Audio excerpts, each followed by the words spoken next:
Hey guys, it's Riss, and today I'm doing a very interesting, kind of strange video. I've seen a lot of people on YouTube do their own rendition of very popular paintings, and I wanted to challenge myself to do it as well. And after choosing between not very many paintings at all, I came to the conclusion that Girl with the Pearl Earring will be the easiest to execute. So without further ado, let's get started.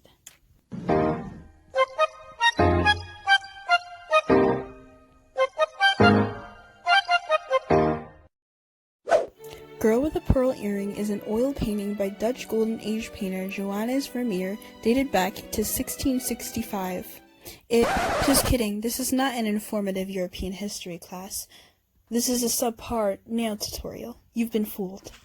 Anyway, I'm starting with a peel-off base coat, and then I'm going in with my black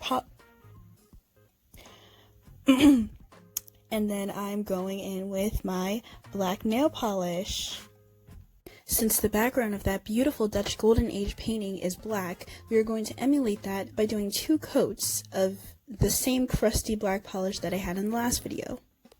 And after 2 generous layers of that black polish, your thumbnail should be looking chunky, so chunky to the point where you fear its caloric intake.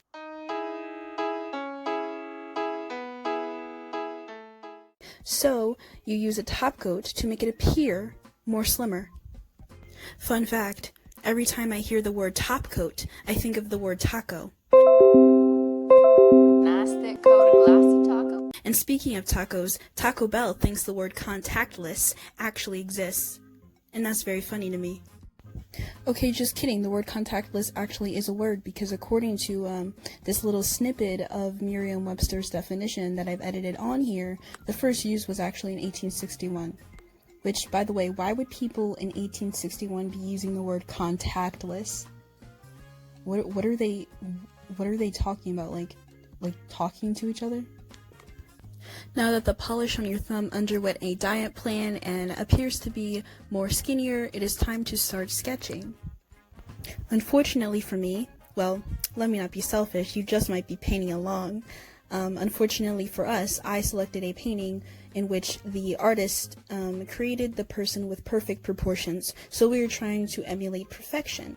However, because I am not Johannes Vermeer, mine will not be coming out perfect. But that is not an excuse for you. Yours has to be perfect. And what I'm doing here is just using white paint to sketch out the proportions of where everything is going to go before I lay the colors down. And you can't rush through the sketching process. I mean, you know the saying, if you have a good sketch, you'll have a good painting. This is not an example of that. And after you created a sketch that is no less than perfect, it is time to start mapping out your colors. After very thorough observation, I've determined that the colors used on this beautiful painting are a graham cracker beige, a cinnamon, a year-old cinnamon, an eggshell, privilege, a shade of blue, and a dark shade of blue. Oh yeah, and that silver color. Alright, so starting out with her headscarf, I made its general color by mixing a cream and a medium brown, which also happens to be the darkest foundation shade that most makeup brands offer. Alrighty, I will refrain from unnecessarily roasting people for no reason. Anyway, I am starting by just painting it on kind of randomly. Yeah, again, this is not a tutorial. This is a subpar tutorial. That's what I said. Yeah. And after precisely painting on that graham cracker brown, you're going to highlight with that cream color and shade with that medium brown color, and it should end up looking something like this. It is starting to look almost the same while I'm not wearing my glasses. Anyway, moving on to her jacket.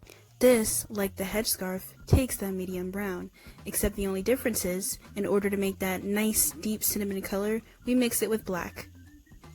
After finishing up the jacket, we're moving on to the blue headband. Now this first type of blue is the lighter shade, and it is exactly the same color as the bottom portion of the logo to the Vicks Vapor Rub.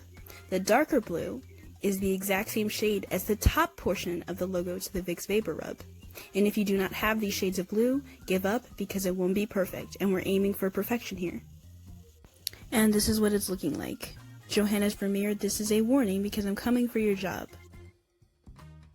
Okay, so we're just gonna move on and pretend I didn't make fun of a dead person, and I am finally doing the dreadful face. I've been avoiding this. I wanted to save it for last because it's gonna be the hardest part, but I am starting with that cream color, and I mixed it with white because she has a very fair complexion, and I'm just going into the high points of her face according to the painting. And then I'm contouring with various variations. That's a poor choice of words. With various shades of brown. Doing a medium brown, darker brown, just until I like it. And this process took me so long, because her face is angled and it's just really hard. But there shall be no complaining because art is pain. Actually, beauty is pain. Well, nail art is technically art and beauty. Yo, that was some high-level thinking. The government might come searching for me for that one. But anyway, yes, this is what it looks like. I did the eyes off camera because they were really hard to do on camera. And I mean, again, like I'm just doing well. Like it looks pretty good. If you, I'm so conceited. I'm sorry. I'm not really like this. Jump cut. Well, actually, this says jump cut. I don't know why people like to use all caps all the time. Like it actually gives me a headache, even though they don't physically say anything. I can just feel it. So I did the lips off camera. This was genuinely the hardest part of this entire thing. I don't know what it is about lips.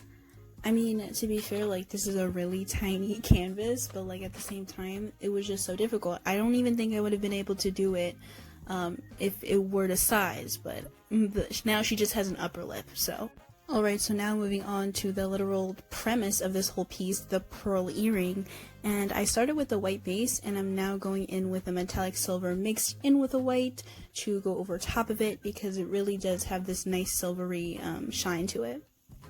I went in with a darker gray to add more dimension and make it more spherical, like an actual pearl. And then after that, I will begin to clean everything up. Alright, so here you see me putting on a top coat, which is what you do to seal everything in. But before I actually did this, I cleaned up the black background because I had gotten so much acrylic paint on it, so I went back in with that polish to just clean it up. But can we just take some time to appreciate the magnificent work that the top coat is doing? She's popping off and just basically making the artwork look way better. I mean, hey, you have a really ugly nail art, you cover it in top coat, and it looks beautiful. Or it looks less ugly, especially if you hold it from far away. Alright, and this is the final look, and I think it looks pretty good. Of course, there are going to be some differences, like the whole mouth, but considering my size constraint, I think I did pretty well, and they do look pretty similar if they're, you know, side by side. And if you're worried that yours isn't going to end up looking as good as mine, it probably won't. So, but all jokes aside, I hope you enjoyed watching because I really did enjoy doing this, and I'm thinking of doing it as a series and just, you know, emulating more famous artworks. I haven't forgotten about my Zodiac series, I've just been stalling, so. Anyway, if you did not enjoy this video, that's not possible. And if you did, it would be greatly appreciated if you liked and subscribed, and I hope to see you in the next one. Bye bye! My milkshake brings all the boys to the yard and they're like, it's better than yours, damn right, it's better than yours, I can teach you